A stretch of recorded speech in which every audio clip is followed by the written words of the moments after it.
Every day, Fudge brought home paintings from his kindergarten class. Mom hung them on the wall in the kitchen. One night she said, Fudgy, you're doing so well in school. I'm going to get you a special treat. What would you like? A bird, Fudge said, as if he'd been thinking about it for years. A bird, Mom repeated. Yes, my very own bird. A bird? Dad said, scratching his new beard. I was thinking more in terms of a yo-yo, Mom said. I have a yo-yo, Fudge told her, but I don't have a bird. I don't see why you can't get Fudge a bird, Dad said. It might be nice for him to have his own pet. But Warren, Mom said, do you really think he's ready for his own pet? Yes, Dad said. I do. Well, Mom said, and I could see her thinking it over. If it's all right with Daddy, then it's all right with me. And he can sleep in my room, right? Fudge asked. Yes, Dad said. On my bed? No, Dad said. Birds sleep in cages, not beds. But I would be very careful, Fudge said. I would keep him under the covers with me. Birds can't sleep in beds, Mom said. Why not? Fudge asked. Because they like to sleep standing up, Mom said. They do? Fudge asked. Yes. I think I'll try that tonight, Fudge said. People lie down to go to sleep, Dad explained. Birds stand up. That's just one difference between people and birds. Another is that birds can fly, right? Fudge asked. That's right, Dad said. Someday I might be able to fly, just like a bird. Don't count on it, I said. But he wasn't listening. He was dancing around Tootsie's high chair singing, my very own bird, bird, bird. Dabba, Tootsie said, tossing her rattle to the floor. That's her latest game. She throws down her toys, then screams until one of us picks them up for her. As soon as she has them back, she throws them down again. Some game. Also, she's teething, so her gums are sore, so she screams a lot. She has this plastic teething ring that we put in the freezer for her. She likes to bite on it. The cold numbs her gums. The truth is, she'll bite on anything she can get into her mouth, including her toes. I keep telling my mother that it's not a good idea to let Tootsie grow up with her feet in her mouth. But she even took out the family photo album to show me a picture of myself when I was about Tootsie's age. I had my toes in my mouth, too. I've asked Mom to get rid of that picture, along with the one of me naked holding a broom. If that one ever got out, I'd never hear the end of it. Fudge asked Mom if he could bring Tootsie to school for show and tell. He wanted to repeat his lecture on how babies are made for his kindergarten class. Mom phoned Miss Ziff, who thought it was a wonderful idea, but before they went ahead with it, Miss Ziff had to check it out with Mr. Green. Mr. Green said absolutely not, so that was the end of that. Fudge was disappointed, but Mom and Dad convinced him that once he got his bird, he'd have something even more exciting for show and tell. Grandma came to visit for a few days. I'm getting a bird, Fudge told her. What kind of bird are you going to get? Grandma asked. I don't know. What kind of bird am I going to get? He asked the rest of us. We all spoke at once. A canary, Mom said. A parakeet, Dad said. A minor bird, I said. Fudge looked confused. Grandma said, I see you haven't decided yet. Minor birds can talk, I said. A talking bird, Fudge said. Yes, you can teach a minor bird to say anything, I added. Anything? Fudge asked, and I could tell what he was thinking. Well, almost anything, I told him. A talking bird, Fudge said, smiling. Fudgy's going to get a talking bird. Now, wait a minute, Dad said. We haven't decided on what kind of bird we're getting. I was thinking in terms of a nice blue parakeet. You can train a parakeet to fly around the room and land on a stick. And I was thinking in terms of a pretty yellow canary, Mom said. Canaries can sing. They make everyone happy. That's nice, Fudge said. Mommy can get a canary, and Daddy can get a parakeet, and Fudgy can get his minor bird. We're only getting one bird, Mommy told him. Oh, Fudge said. Then I guess Mommy's won't get her canary, and Daddy won't get his parakeet because Fudgy's getting his minor bird. Pita says they can talk, and he knows everything. Mom and Dad looked at me. Well, how was I supposed to know you wanted a canary, I asked Mom. And that you wanted a parakeet, I asked Dad. You never mentioned it before. It should be very educational for Fudgy to have a minor bird, Grandma said. If I teach him to talk, he might teach me to fly, Fudge said, flapping his arms. Tootsie hiccuped, then started crying. Who wants some home-baked cookies? Grandma asked as she lifted Tootsie out of her high chair and patted her on the back. Grandma is very good at changing the subject. The next afternoon when I got home from school, the car was gone and the house was quiet. I went upstairs and was on my way to my room when I heard something funny coming from Tootsie's room. Her door was open just a crack and I peeked in. There was Grandma barefooted dancing in circles with Tootsie in her arms. She was singing, toot, toot, tootsie, goodbye, toot, toot, tootsie, don't cry. The choo-choo train that takes me La da da dee dum doo da dee da oh ba shoo da. Kiss me, Tootsie, and then. Hi, Grandma, I said, opening the door all the way. Oh, Peter. She stopped and her face turned red. What were you doing? I asked. Dancing, she said. Tootsie likes to dance, you know. No, I didn't know. Tootsie grabbed a handful of Grandma's hair and screeched with delight. What was the song you were singing? I asked. Toot, toot, Tootsie, goodbye, Grandma said. You mean there's really such a song? You weren't making it up? Certainly not. It was popular back in, let's see. Oh, I can't remember the year, but it was very popular. Tootsie bounced up and down in Grandma's arms, wanting more. Grandma passed her to me. Here, you try it now. Me, I said. You want me to dance with Tootsie? Why not? Grandma, I'm in 6th grade. I don't go around dancing with babies in my arms. Why not? Well, because... Come on, Grandma said. I'll sing, you dance. And she began her song again. Toot, toot, Tootsie, goodbye. Toot, toot, Tootsie, don't cry.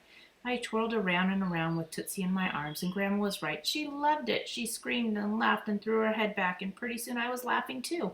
And all three of us were having a fine old time when Fudge appeared at the door and said, What are you doing, Pita?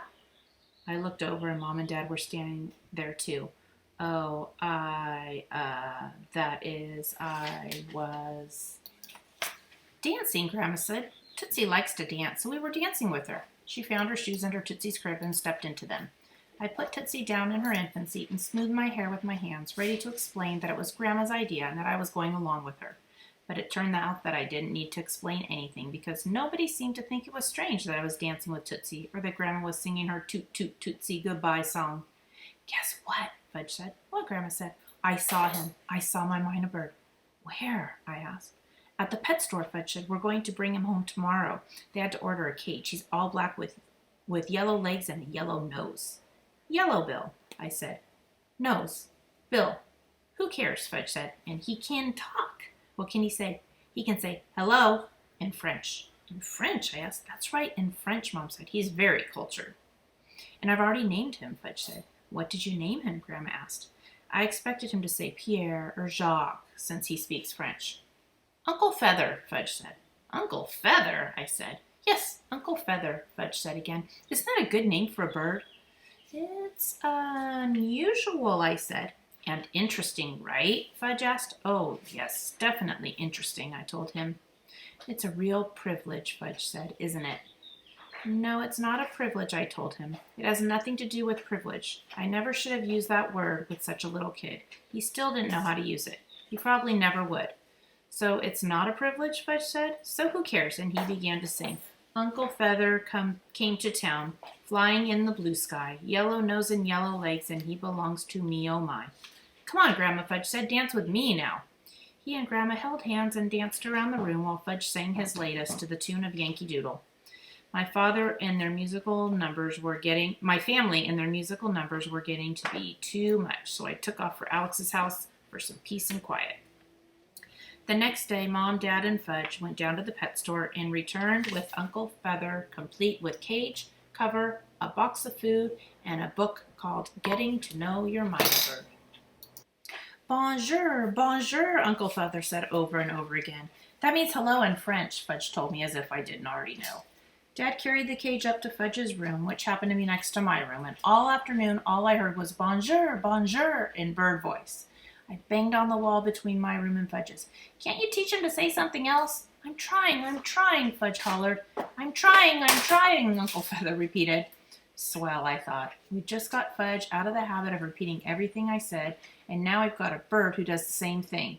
Why didn't I keep my big mouth shut at the dinner table that night? Why didn't I convince Fudge to listen to Mom and get a canary, or to Dad and get a parakeet? The next morning when I went to have a look at Uncle Feather, he greeted me with, Bonjour, stupid. Isn't he smart, Fudge said. Doesn't he learn fast? Yeah, he's terrific, I said. As I left the room, Uncle Feather called out, Goodbye, stupid. Goodbye. Goodbye yourself, I said. Yourself? Yourself? He repeated.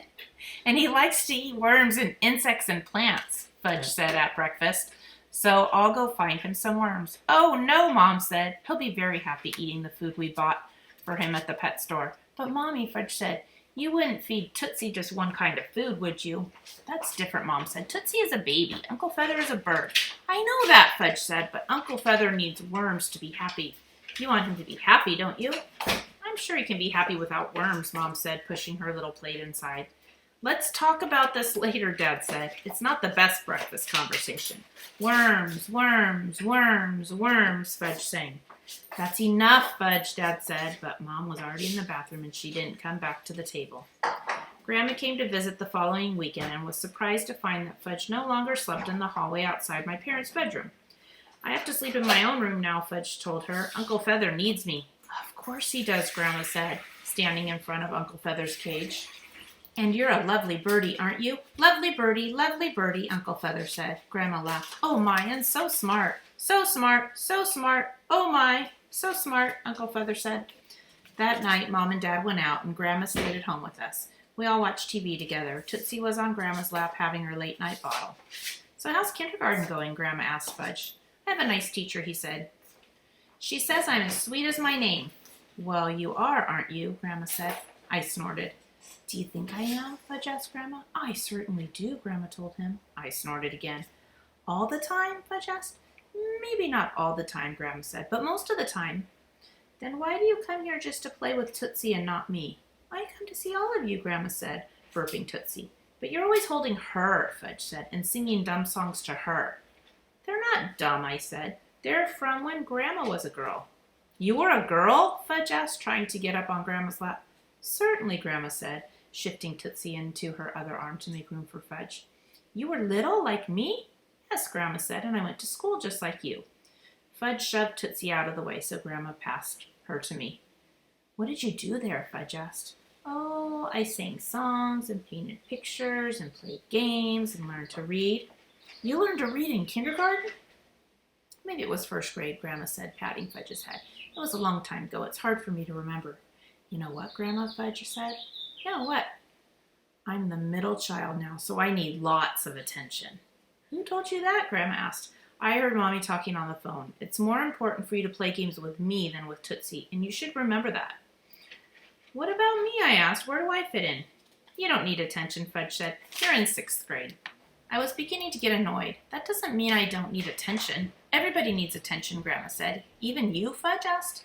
Yes, even me, Grandma told him. Who gives you attention? Fudge asked Grandma. My family and my friends, Grandma said. You should get a bird, Fudge said. A bird would give you lots of attention. A bird wouldn't care if you were the middle child or not. Neither would a dog, I said. You should get a dog like Turtle.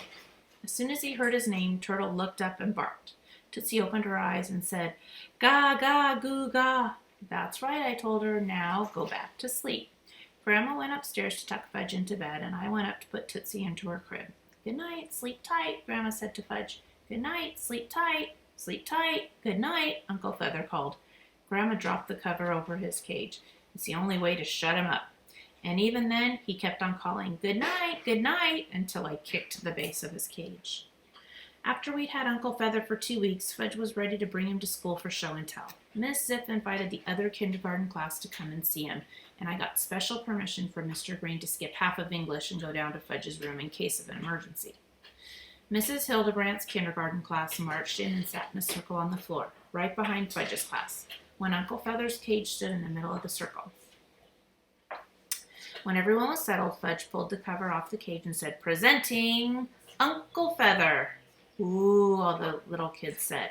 What a beautiful bird Farley has, Mrs. Hildebrandt said. Isn't he a beautiful bird, class? Yes, Mrs. Hildebrandt's class answered, sounding like robots. Yes, what? Mrs. Hildebrandt asked. Yes, Farley has a beautiful bird, her class said together. He speaks French, Fudge said. Does he really? Mrs. Hildebrandt asked. Yes, Fudge told her. Well, what a coincidence, Mrs. Hildebrandt said. So do I. She went right up to Uncle Feather's cage, bent way over, and said, Parlez-vous français? Uncle Feather cocked his head, looked straight at her, and said, Bonjour, stupid.